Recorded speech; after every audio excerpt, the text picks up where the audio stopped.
You are watching the RNL Revolution Nothing Less show. This is our 116th episode on August 25th, 2022. My name's Andy Z. I'm the host of the show, coming to you from Los Angeles, California. I want to especially welcome all of our first-time viewers. You're watching a show like no other. Over the past year, I've opened our program several times with the preamble of a declaration, a call to get organized now for an actual revolution from the RevComs.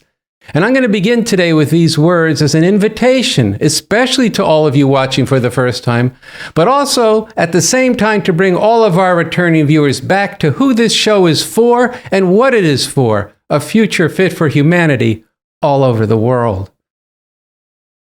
To everyone who can't stand this world the way it is, who is sick and tired of so many people being treated as less than human, who knows that the claim of liberty and justice for all is a cruel lie, and who is righteously enraged that injustice and inequality go on and on and on, despite the false promises and honeyed words from people in power or those seeking power.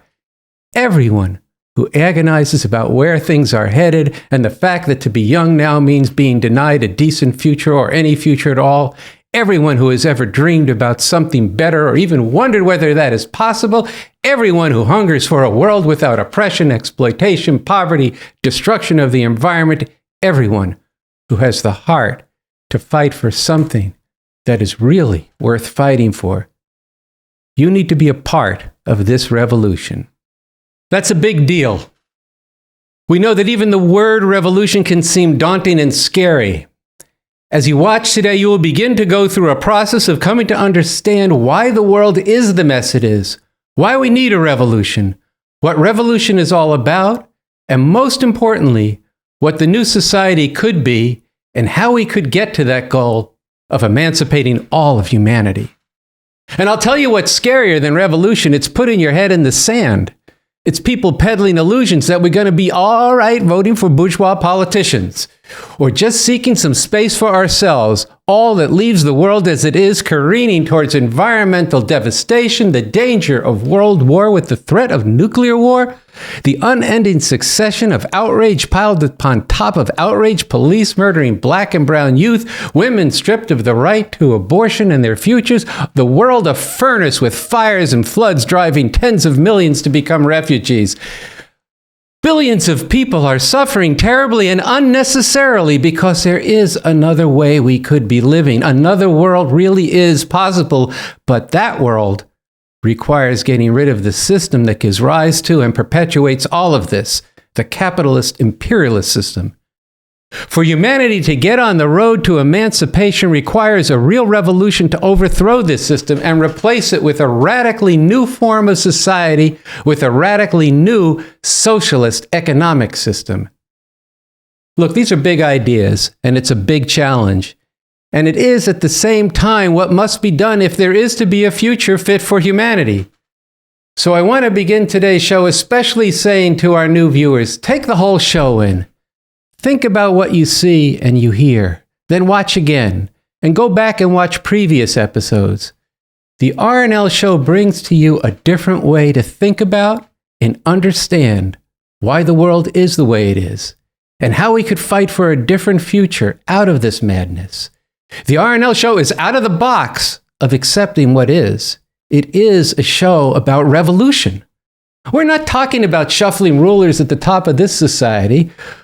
We're not talking about trying to slightly loosen chains that keep billions of people locked within the horrors of today. We're not trying to apply makeup or a brocade to that which is rotten. And we're not about changing names, telling you or ourselves a different story or narrative to cover over the reality we face and what must really be done. No. This is the most radical show on the internet, and that means we go to the root of every problem humanity faces and show why and how we, through a revolution ultimately involving millions of people, can tear up these roots, and then we can go to work to overcome millennia of oppressive and exploitive societies. To do this, to know and change the world for this future, means revolution, and that requires a conscious, scientific leadership and a revolutionary people.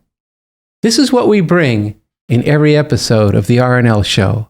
A scientific method and approach to the world and to revolution is the centerpiece of our show today, and it is a thread that ties together the different segments of this, our 116th episode.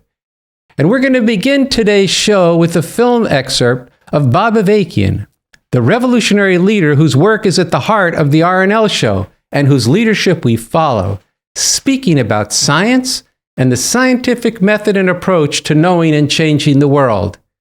There is a lot about Bob Avakian's character and leadership that you're going to experience in this film clip. But first, a few words about him. As it says on our website, Bob Avakian BA is a radically different leader who has developed a new framework for human emancipation. BA is not trying to get in on this system or find the ways to keep it going, destroying lives and crushing spirits. BA is a revolutionary who bases himself on the scientific understanding that this system must finally be overthrown through an organized struggle involving millions of people and replaced with a system that is oriented to and capable of meeting the most fundamental needs of humanity and enabling humanity to become fit caretakers of the earth. To this end, he has qualitatively developed the scientific approach to communism, and this is a big deal. He's developed both a roadmap to make revolution, and he's written a path-breaking constitution for a new socialist republic in North America. And all of this and more we call the new communism. I think you'll see in this film we're going to show next that Bob Avakian embodies a rare combination. He has been able to develop scientific theory on a world-class level while at the same time having a deep understanding and a visceral connection with the most oppressed, and a highly developed ability to break down complex theory. Now, after the film, we're going to have two segments that each demarcate the difference between reform and revolution. The first around the illusion of reforming the police presented by the RNL Revolution Nothing Less contributor Rafael Kadaris, followed by the continuation of an interview I did last week with the writer Paul Street, where Paul sharply rebukes and refutes the reformists and opportunists who have viciously attacked Bob Avakian, the Revcoms, and the organization Rise Up for Abortion Rights that has been at the forefront of fighting to stop the overturning of the right to abortion. Such attacks are not unexpected because there are defenders as well as functionaries and enforcers of the present oppressive order in the world who hate and vilify Bob Avakian because of the revolutionary leadership that he represents. And at the same time, as we have brought out in the previous 3 episodes of the RNL show, there are others of many different viewpoints who have deep respect for BA and for what he stands for. A radical break with a world full of oppression and unnecessary suffering, and for his lifelong dedication to advancing revolution and emancipating humanity. And then to close today's show, we are presenting a stirring song in honor of the Mexican students who were murdered and disappeared in 2014, along with an interview by the songwriter and artist Miles Solay of the band Outernational. And so with this as introduction and heartfelt invitation to get into BA and to get with the movement for revolution, let's get started with the film. So this excerpt is from Revolution and Religion, The Fight for Emancipation and the Role of Religion, a dialogue between Cornel West and Bob Avakian, and it took place in 2014 at Riverside Church in New York City. We need a scientific method and approach to life and to our struggle. Now, let's stop right there. Oh, science. Either that's something mysterious that only a few weird people can possibly understand, or it's something frightening that we got to keep away from. Science, when it's done the way it's supposed to be, simply means learning about reality and changing it by investigating it, accumulating evidence by interacting with reality, identifying the patterns in reality, and then moving to change it on that basis. That's all science is, not something more mysterious or frightening. This is the way humanity has learned. This is the way, for example, we've been able to identify and develop cures for many diseases. So we need a scientific approach. To take a very important example, once again going back to the Bible, a scientific method and approach, proceeding on the basis of evidence drawn from reality, shows that all species, including human beings, have come into being through evolution, and that the account of creation in the Bible is not and cannot be true, that it is a story, a myth, made up thousands of years ago by people living in what today is often called the Middle East, just as other peoples in all parts of the world have made up different creation myths.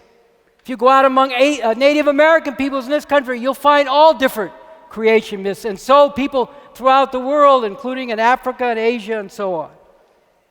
The book, The Science of Evolution and the Myth of Creationism, Knowing What's Real and Why It Matters by Ardea Skybrake, is a beautiful book that breaks all this down and explains the importance of the scientific method. Yes, we should acknowledge some scientists have sometimes gotten things wrong, even terribly wrong.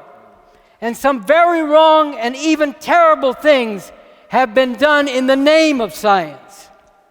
But a genuinely scientific method and approach is what is needed to understand and change reality in the deepest way, including to recognize and overcome things that have been done wrong in the name of science.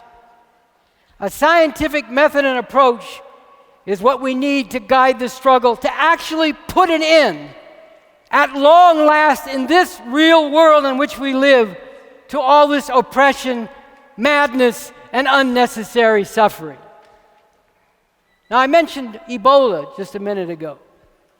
Imagine if you developed symptoms that you thought might be indicative of Ebola, and you worried you might have Ebola.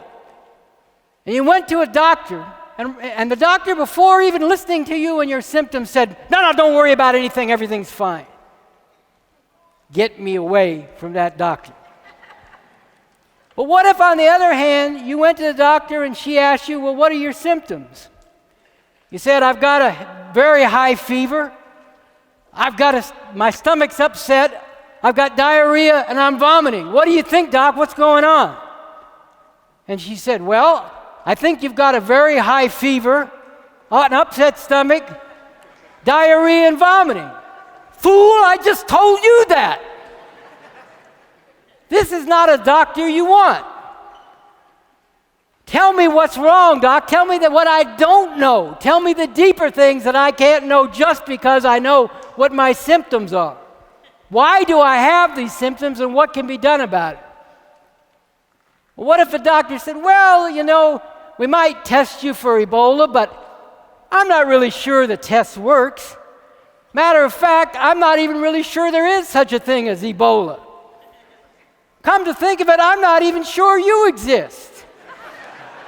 Well, you may exist for you, and you may have Ebola for you, but that's not my reality. Maybe that's just your reality.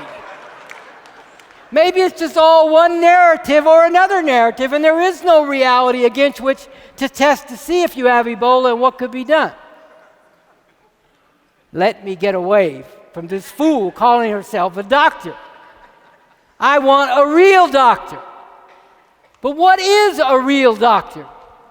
A real doctor is one who applies science, the science of medicine, what's been learned, by identifying patterns so that you can know what the pattern of a disease, Ebola or other diseases, is and what to do about it.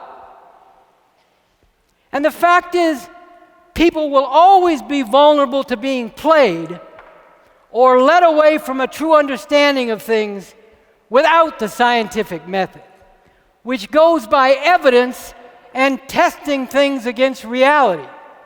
Because that's one of the main things that science does. After you come up with some conclusions, you go back into the world and you test them to see what happens and what is shown by applying the theory you've developed. Does reality act in the way you expect it to on the basis of the scientific theory you've developed? To give an example, Usain Bolt from Jamaica holds the title now of the world's fastest man. He's a two-time Olympic champion and world record holder in the men's 100 and 200 meter dash. Yeah, you might say, like the people in the Geico insurance ad, everybody knows that. Well, did you know that I am faster than Usain Bolt? The first thing you're going to say to me is, okay, where's your evidence? Where's the proof? Show me a race you ran where you ran faster, or a race where you beat Usain Bolt. No, I don't have to show you any evidence. Just take it on faith. After all, the substance of faith of things unseen is greater than the substance of things seen. Come on, man, get up off of it. Give me some proof, you're going to say.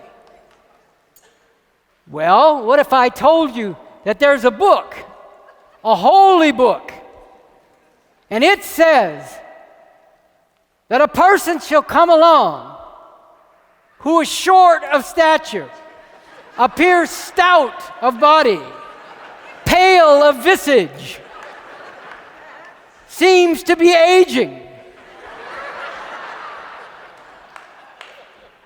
but he can move more swiftly than the wind and dash faster than a lightning bolt. And his name shall not be known for many generations, but then he shall become to be known because he is beatified and anointed. Get it? Well, then you'd say, come on, man, that's just a book you made up yourself. But what if, for thousands of years, every major institution in society, every political institution, every religious institution, every cultural institution, every educational institution, we're telling you that really is a holy book, and everything in it is God's truth. If you'd been hearing that for thousands of years, if everybody'd been hearing that for thousands of years, no doubt many people would say, well, it doesn't seem very probable, but you know there are many miracles, and anything is possible with the Lord, so maybe he is faster than Usain Bolt. No, we have to go by evidence and testing things against reality. You have to think critically about everything and not take anything in any book or that anybody says without looking into it and thinking critically about it.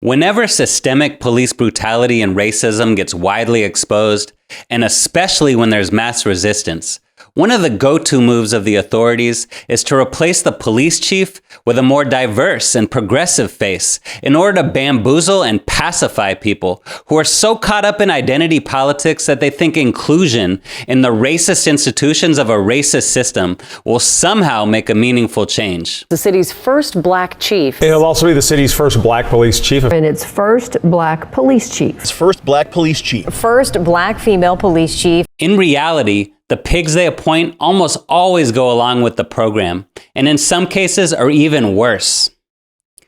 But once in a while, someone slips through who actually takes the idea of reform seriously.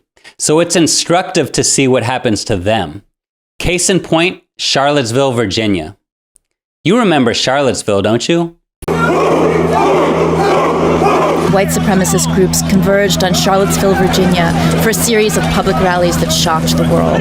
A horrific scene in Charlottesville, Virginia, a white nationalist rally that descended into deadly violence and chaos. The violent unrest turned deadly.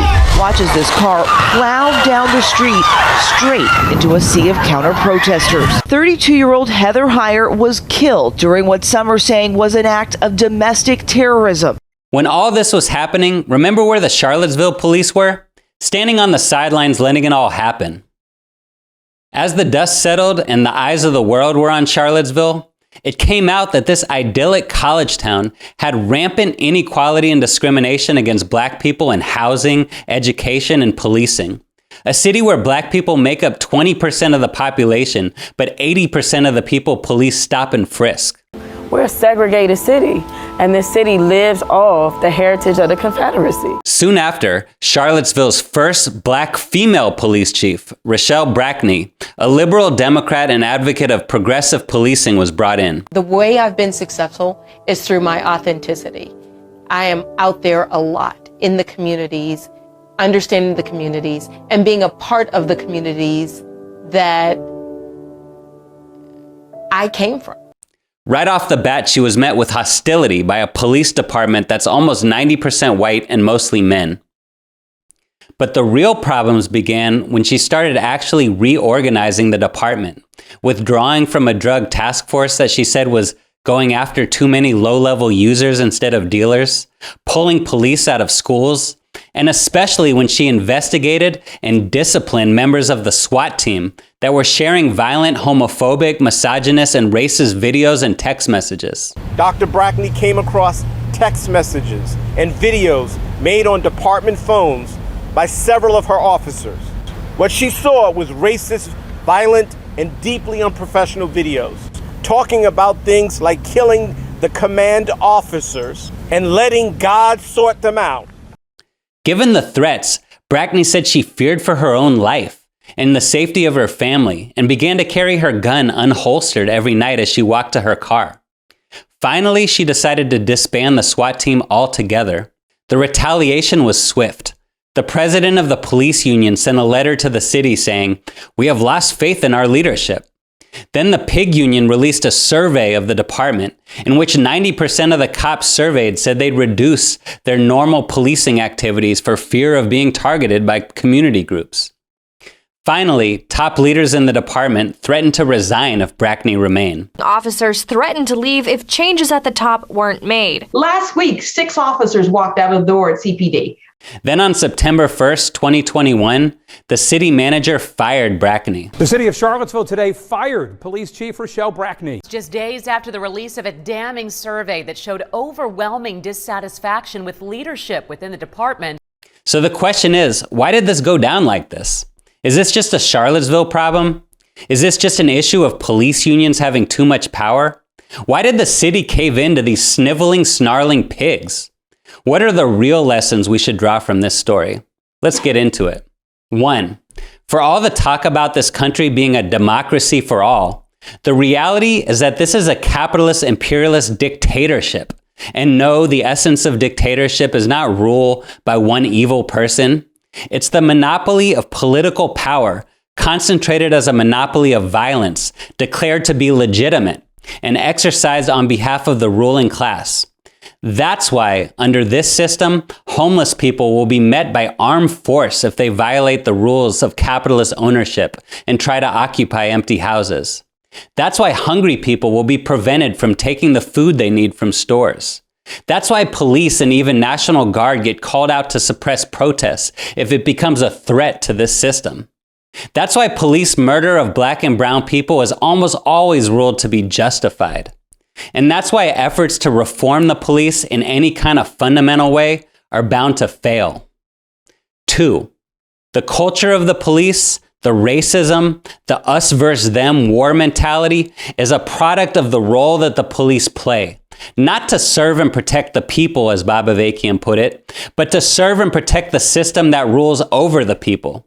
To enforce the relations of exploitation and oppression, the conditions of poverty, misery, and degradation into which the system has cast people and is determined to keep people in.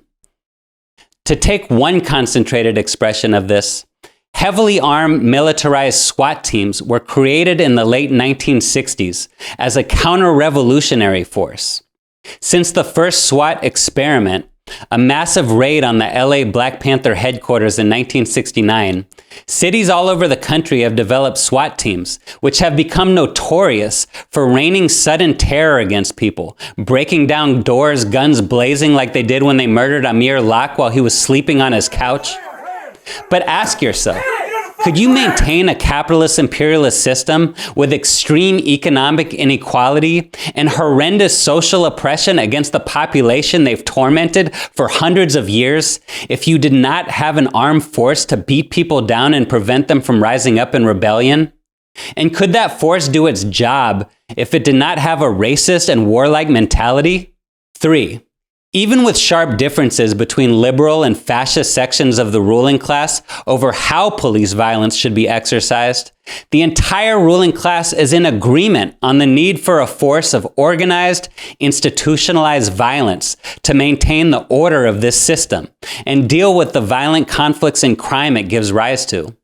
So when significant numbers of cops get pissed off and stop doing their job, or threaten to resign in protest of restrictions on them, liberal city governments tend to back down. In this case, the city manager actually said he agreed with Brackney's reforms, but he was caught in a bind and had to get rid of her, or else risk the whole department falling apart. 4. 8 years since Ferguson, 5 years since Charlottesville, 2 years since the George Floyd uprising, after all the talk of police reform, the sensitivity trainings, the endless commissions and review boards, the hundreds of bills in state legislatures, all the black mayors and police chiefs, what has changed? Police are killing more people than ever. Enough of the identity politics bullshit. It's time to confront reality. As B.A. put it, to end police terror, you have to end the system that needs police terror. And that means revolution, to overthrow this system of capitalism, imperialism, defeating, disarming, and dismantling its murderous armed forces, and replacing this system with a completely different and much better system. 5. We need a radically different dictatorship, backing up and reinforcing a radically different economic system, where the wealth is used for the common good. A dictatorship of the proletariat, exercised by the masses of people and in their interests, instead of a class of white supremacist capitalist exploiters. In other words, a socialist state power that defends the revolution, protects people's rights, including the right to disagree with the government, that backs people up in struggling to overcome inequality and oppression, rather than beating them down whenever they raise their heads. A state power that aims to get beyond class divisions and get to a communist world where there would no longer be any need for one part of society to dictate to another. A dictatorship like this is not a bad thing. It is a fucking great thing. It means no more U.S. imperialist wars and armies of occupation. And it means no more swaggering, trigger-happy terrorist pigs waging a war on the people. It means revolutionary security forces with a completely different job description and way of relating to people. It means instead of banging your head against a brick wall trying to reform this rotten system, the masses of people would have the power to radically change society in the interests of humanity and the planet. Why should we settle for anything less? Some things can be done right away, just like some things will take a lot longer. As soon as this system is brought down and a new revolutionary system is in place, the police will not go out shooting down the youth in the streets. Right then and there, no more. Now that's a fact. And if somebody is crazed and does do it, they will never be in a position to do it ever again. It will not be this whole process of justifiable homicide.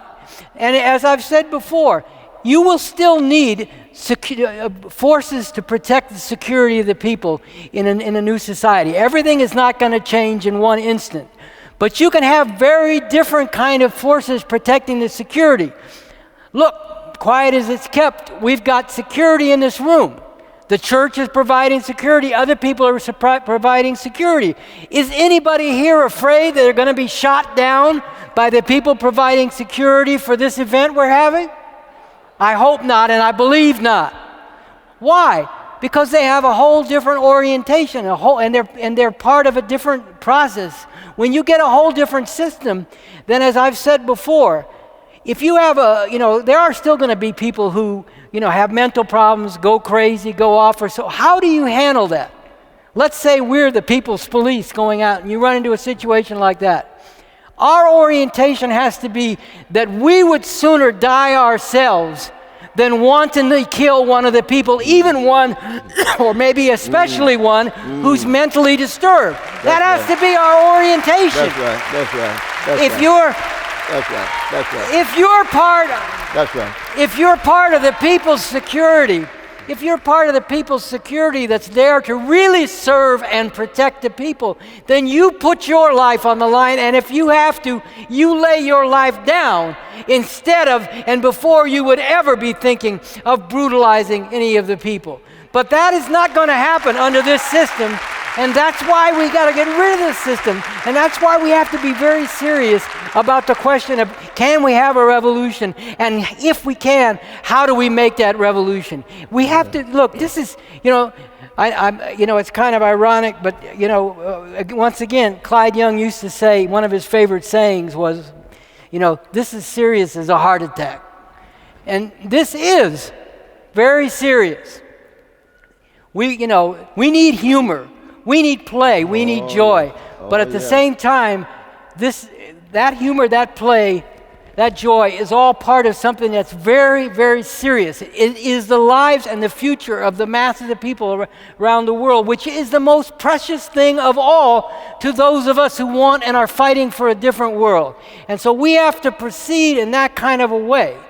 And that's why I put the emphasis on being scientific, because being scientific just means understanding and working to understand the world the way it really is. It doesn't mean you'll ever understand everything or everything completely correctly. We're always going to make mistakes and have shortcomings, but we have to really strive to understand the world the way it is. And if we do, then we can see where the possibilities actually lie, not because out of wishful thinking, but out of a scientific approach, to know that we actually can have a different kind of world, yes, a different kind of society, and yes, with a different kind of force that really is about protecting and serving the masses of people. Mm-hmm.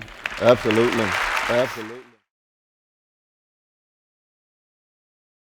Last week, we shared part 1 of an interview that Andy did with Paul Street, who's an academic, a historian, and the author of 9 books, including This Happened Here, Amerikaners, Neoliberals, and the Trumping of America. Paul is also a member of the editorial board of Refuse Fascism, together with Coco Das, Sam Goldman, Andy, and myself. And Paul was very active with Rise Up for Abortion Rights and the fight to stop the Supreme Court from overturning and eviscerating women's fundamental right to abortion, including he came to D.C. with me and many others in the lead up to that ruling, and has continued to be a part of this fight for women's right to abortion. So the occasion of the interview was a terrific piece that Paul published at Counterpunch, where he's a frequent contributor, called "Why is the Left," in quotes, "red baiting Rise Up for Abortion Rights on the eve of fascist destruction?" If you missed part 1 of the interview, we recommend that you go back and watch it, and we will link to it in the description of this video.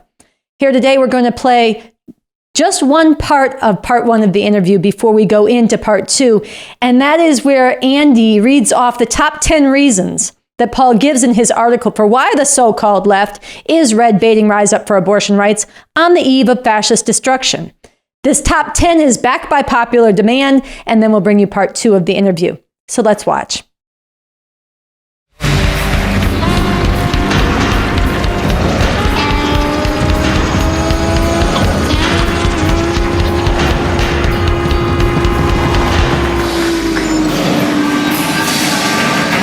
Number 1, these haters have a commitment to insider strategies of elite lobbying and major party electioneering. Number 2, fury at being called out for advanced surrender to the reversal of Roe versus Wade. Number 3, jealousy. Rise Up for Abortion Rights has challenged the choice establishment's appeasement with great talent and elan. Number 4, turf protection. Number 5, clickbait, salacious conspiracy mongering. Number 6, in an anti-communist witch hunt. Number 7, failure to grasp the dire historical moment and deprecate the Revcom's observation that we are now facing a fascist section of the ruling class. Number 8, fake socialist inability to grasp the necessity of revolution.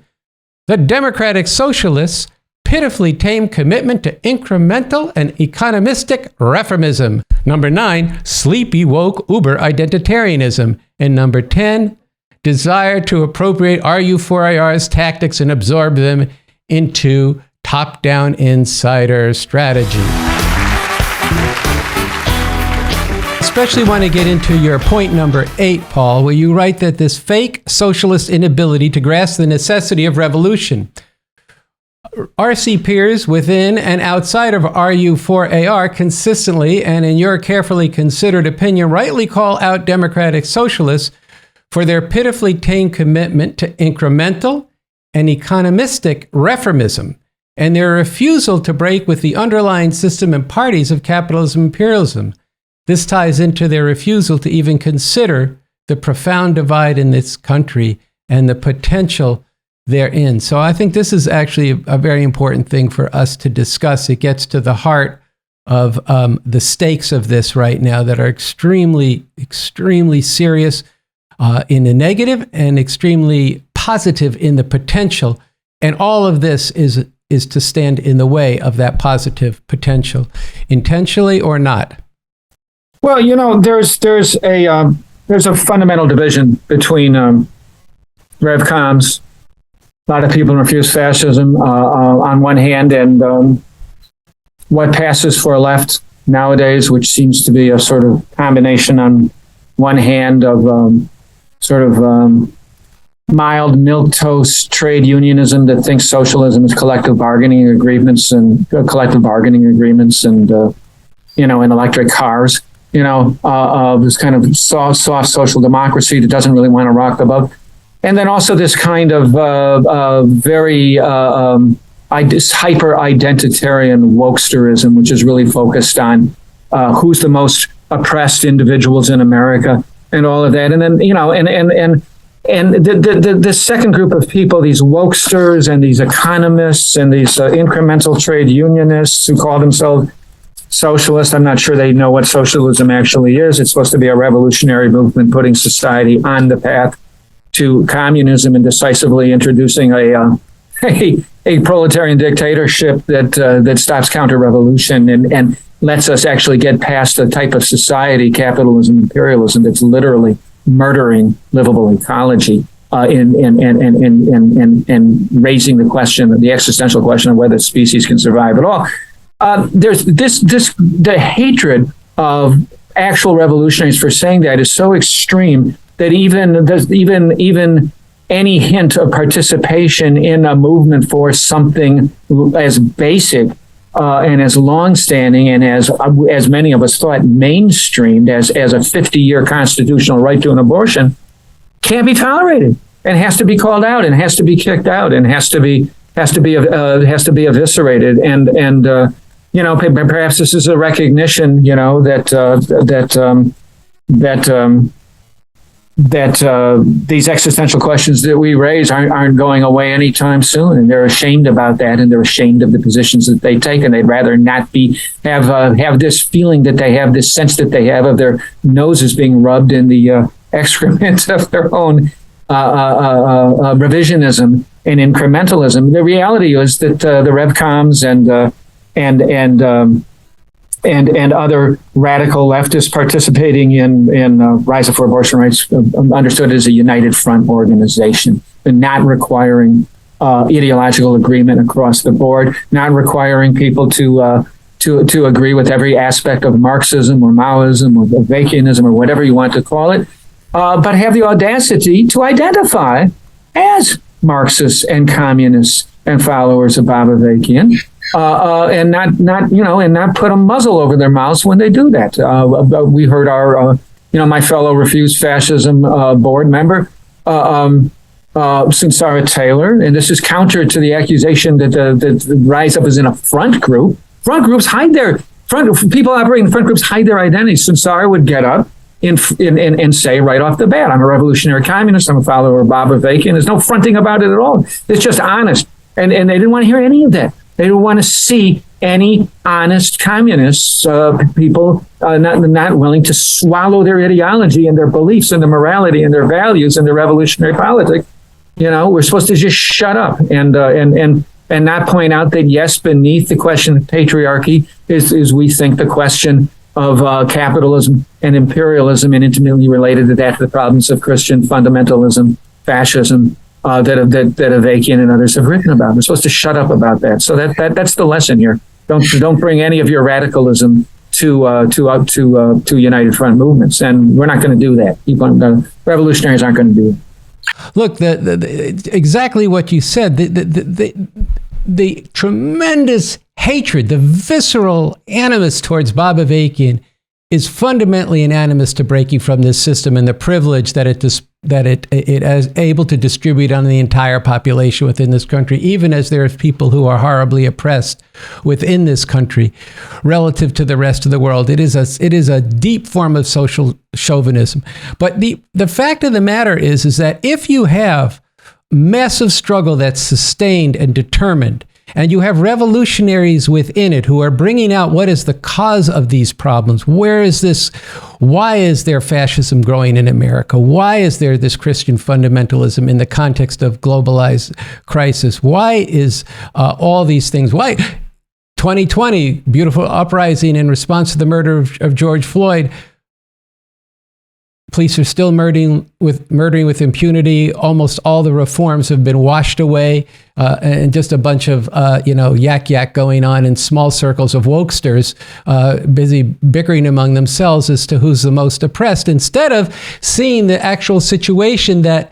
And actually not just bickering among themselves, but trying to poison the well of the possibility of people actually uniting and questioning deeply, why are things the way they are and how could they be radically different? And why, exactly as you said, you need a different form of rule to be able to institute a new economic and political system whereby the social products that people create together are not appropriated by just a handful of people for the benefit of those people and for the misery of the majority, but where they're actually distributed. And then people can go to work on all these problems that afflict humanity. And we're at this moment, which is, a recurring theme in this show, but it's an urgent theme. And all of this and the attacks on BA, as you said before, without engagement with what he's actually done, because you used a big word, Paul, and I think it's important, a proletarian dictatorship, but it's a different kind of dictatorship that's been developed in the new communism by Bob Avakian that is in a constitution for a new socialist republic. See, and this is something that these people haven't even cracked the book, looked at it, found out what it's about and how liberating it actually is. And the other thing they want to hide, I'm supposed to be interviewing you, but I'm saying a few things here.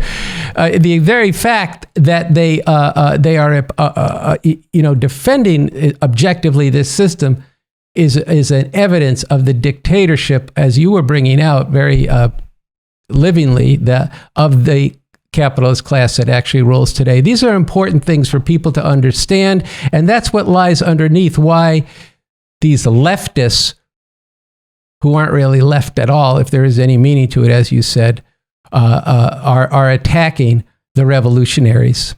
So there's related to this, there's a kind of, particularly in DSA circles and Bernie Bro circles and Bernie Sanders circles, there's a kind of economistic workerism that isn't able to take seriously and radically and understand in revolutionary terms questions of gender and patriarchy and questions of race and racial oppression, and sort of automatically sort of dismisses those topics and it sort of ends up thinking of them as sort of inherently bourgeois divide and rule topics. What they're not understanding, because they haven't read Avakian and Revcoms and other people on the left, is that they have a kind of understanding of both of those issues, and of gender and of patriarchy, within an anti-capitalist, anti-imperialist perspective, and actually have an argument about how you can't solve racial oppression and you can't solve patriarchy at the end of the day under capitalism and its evil twin or partner imperialism, and that's just the kind of thing you'd have to read the guy. You'd have to read the RevCon website to find that out. And it's fascinating to see intellectuals automatically dismissing, particularly Avakian, just immediately, with no curiosity whatsoever. And there's all these accusations of cult.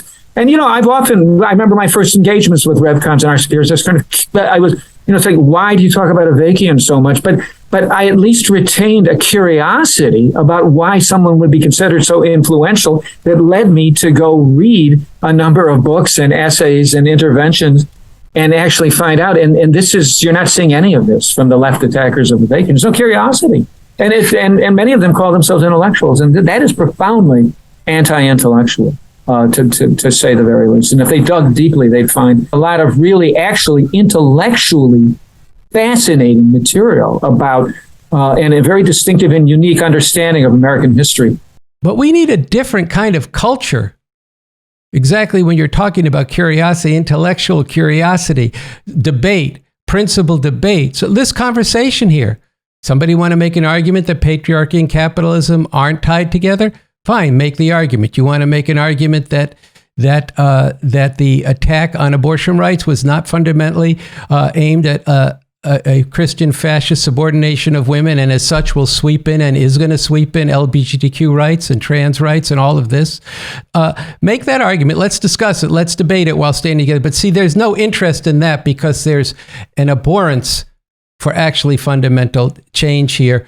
And this is of the people who run these things. But of course, there's a lot of what we want to do here. And just to wrap this up, I want to encourage everybody who's checking this out, who maybe was part of things and fell back and got demoralized both by the defeat and also by these idiotic and baseless attacks, as well as new people who just don't like it. You've got to get more deeply into the work. This is a very urgent time, the work of Bob Avakian. This is, and because of the very reasons that Paul Street just said, because it's actually dealing with the substance of the problem we face and the solution that is possible and urgently needed.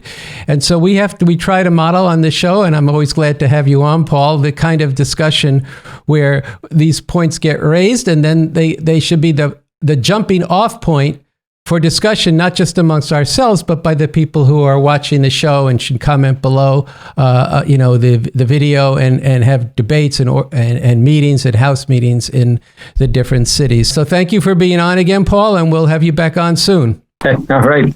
Okay, good. Thank you. Hey, this is Pros with the RNL team, and I'm here to introduce a special treat, a video of a youngster with a borderless mind, followed by a quote from our day of Skybreak. Where is America? That's where we live. No. That's our country. No. This is the clouds? I do see the clouds. That means to turn around. The earth is turned around. Mm-hmm. Because we're on Earth. We do live on Earth. We also live in the United States of America. That's our country. No, countries are piece of our Earth.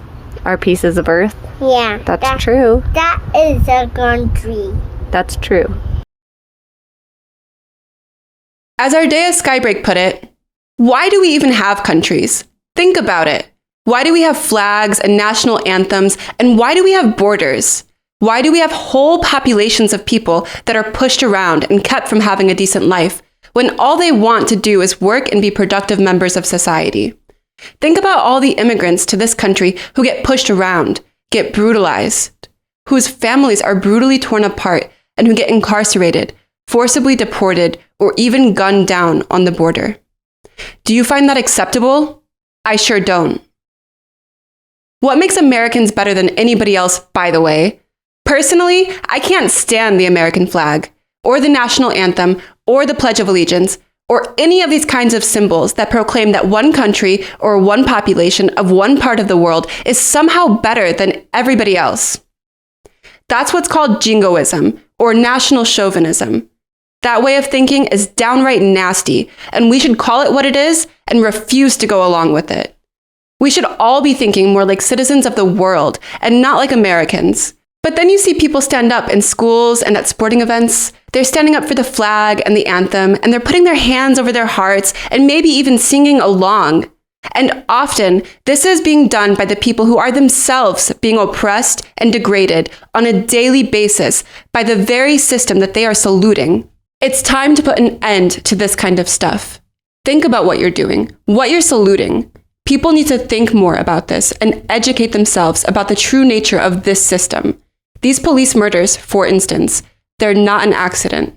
They've been happening for a long time. They happen on a horrific scale, and they keep on happening because the root of this problem can be found in the very foundations of this system. From Ardea Skybreak, scientist trained in ecology and evolutionary biology, and an advocate for the new communism developed by Bob Avakian. Last Friday, the former Attorney General of Mexico was arrested in connection with the violent abduction and likely massacre of 43 students from Ayotzinapa, Mexico, back in 2014. These students had commandeered a bus, and they were part of a movement of students that were getting ready to travel in just a few days to Mexico City to join protests commemorating the students who were massacred in 1968 in the lead up to the 1968 Olympics in Mexico. It is very significant that the former Attorney General was arrested, and we will be covering this development and the greater meaning of it at revcom.us, so please be checking the website. But today we really want to emphasize how important it has been that the families of these 43 students, that other students across Mexico and a movement around the world has continued to keep the memory of these 43 alive and to continue to demand justice. This movement has included a number of very significant artists from different parts of the world, and in particular from Mexico, and we're very happy to invite now as our next guest one of these artists who made, at the time, a beautiful song, El Desafiante. We'll show you the video after this interview. Miles Solay is the lead singer of Outernational. We're very happy to welcome him back to the RNL, the Revolution Nothing Less show. Miles, welcome. Thank you, Sunny. Very glad to be here. Thanks for having me on. And I just watched El Desafiante, the video that we made again, and I'm very appreciative that you guys are sharing it. Yeah, we're going to show the video right after the interview, but it'd be good if you could talk some about what moved you to do this song in the first place.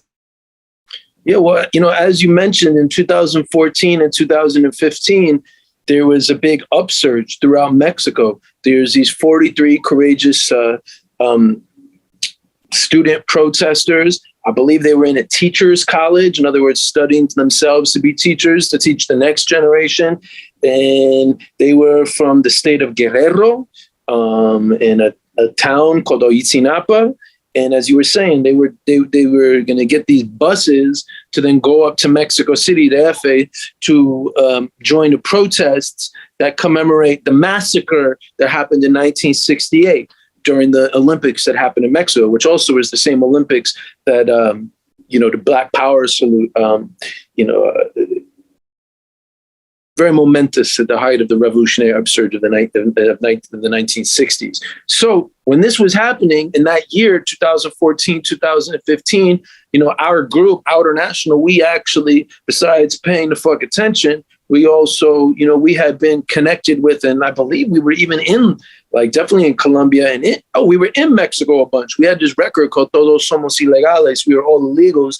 And so we were touring over there. And naturally, I meet people and talk to people. And this was, different society, different time, different situation, but analogous to what happened with George Floyd and Breonna Taylor when they were murdered by the police here in the United States in 2020. It was a society-wide upsurge. And particularly with the president at that time, Peña Nieto, who was part of the PRI ruling party, which had been the kind of, how the upsurge to George Floyd was about this horrible thing, but it also concentrated so much, including Trump and just everything that was going on.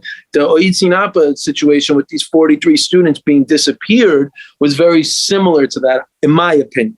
That it at least from my perspective, what I could see what was going on, in the sense that it was it encapsulated a lot of the horror of what so many people in Mexico lived through. The fucking parallel state of the narcos, these big, drug mafias that are kind of, integrated or part of or just parallel to the main state, in the tens of thousands of disappearances, and just the gangsterism of, Mexican society, the police, federales, the military. And so it captured a lot. And then, as you mentioned, the outrage and perseverance, which was very inspiring to people, of the families of these 43 students who were disappeared, but as everyone knows, were, brutally assassinated and murdered by the state or whomever. Yeah, one of the things in the song that I really appreciate was that it commemorates the 43, but it captures that spirit of defiance. El Desafiante, it's actually the defiant one, and I think that's really important. It's a fighting song in its own way, and it's very internationalist. And it's striking as well, the different voices, the different influences artistically, and different artists from Mexico and the U.S. I wonder if you could talk some about who got involved and how that came together as well.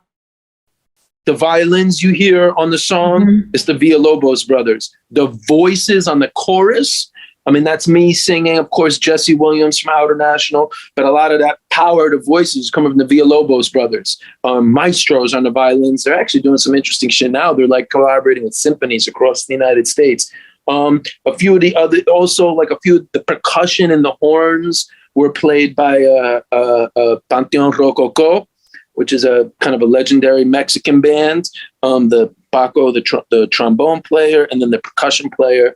So it was like a lot of Outernational. It was a real collaboration. And then we were doing a lot of stuff in Jalisco, Guadalajara. It's like the second biggest city, I think, or second or third after Monterrey, in Mexico. And I worked with this film company called Cobra Films, who came together to direct. And so, like, if you watch the video, which you guys are about to see, like, a lot of that footage of the protests throughout Mexico was footage that film company, Cobra Films, and, young independent filmmakers based in Guadalajara, that they had shot in the course of that upsurge. You know what I mean? Imagine making a music video in the months after the protests in the United States around George Floyd and Breonna Taylor, all the Black Lives Matter. It was like that kind of climate there. And so they brought that in there. There was an artist, Mexican in Connecticut, who did those portraits of the 43 students that you see it's like, as you say, it was a real collaboration. There's a couple dozen Outernational friends, fans, dancers, people from Colombia, United States, Mexico, New Jersey, who are up in there. I have to always give shout out. This was actually the first collaboration with Mark Bankston, who's a producer and engineer based in upstate New York. He recorded a lot of this. In all art, it's, in all endeavor, it's a real, collaboration. But this one especially, it was like, and then just all the fucking crazy ideas I had, and I was learning how to use Pro Tools. So it was a very convoluted, crazy process. But I think it came out. It's a beautiful song. It's a very powerful video. I will note, one of our national fans. That's right. I love the song. It's a very moving song, and it was very inspiring at the time. I want to share it now. Is there anything else you want to say before we let it run? I appreciate you guys sharing this. I hope it spreads further. And for those that are watching here on Revolution Nothing Less show, well, keep watching and sharing it. And also, we got a lot of cool Outernational stuff coming up. We're really, we appreciate the support. And, from you guys playing America Goddamn and other stuff over the years. And so, stay tuned. We're coming up. All right. Excellent. We'll have you back in the future about that. Thank you. Good luck. I'll talk to you soon. All right. Take care, Miles. Bye-bye.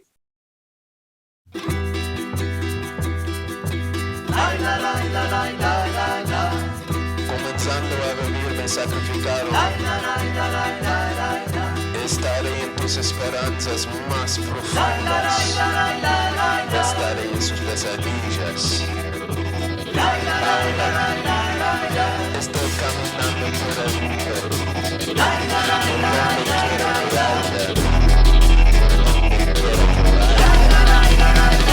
Soy el desafiante y vivo aquí. En los bosques, en los mares, porque vivo en ti. En la prisión.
to kill.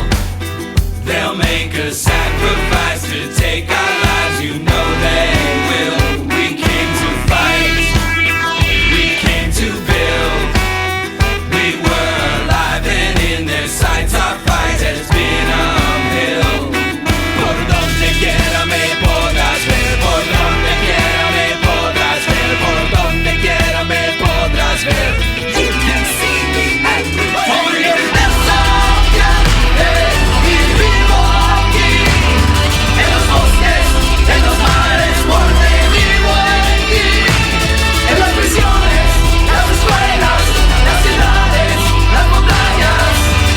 Los desafiantes, somos desafiantes. Soy el desafiante y vivo aquí, en los bosques, en los mares, porque vivo aquí, en las prisiones, las escuelas, las ciudades, las montañas. Los desafiantes, somos desafiantes. Los desafiantes, somos desafiantes. Los desafiantes, somos desafiantes. Los desafiantes, somos desafiantes. Los desafiantes, somos desafiantes. Los desafiantes, somos desafiantes. Los desafiantes, somos desafiantes.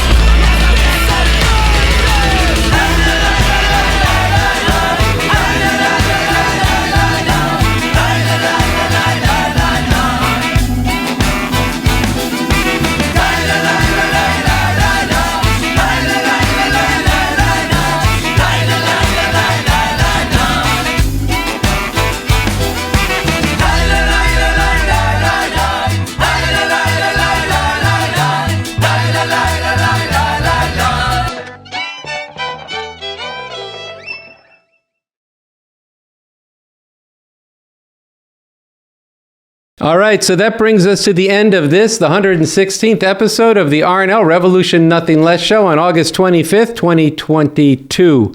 I want to thank you all for watching today, and I want to leave you with a couple of questions. One, let us know what you thought of that opening film clip from Bob Avakian on what science is and why it's important. And second, your thoughts on revolution and reform. Let us know. Write something down in the comments below, or you can write us at therevcoms@gmail.com. And so with that, I'm going to say goodnight for myself and Sunsara Taylor and the whole crew here at the RNL Revolution Nothing Less show. And we'll see you next week on Thursday night at 5 p.m. Pacific Time, 7 p.m. Central Time, and 8 p.m. Eastern Time. Good night.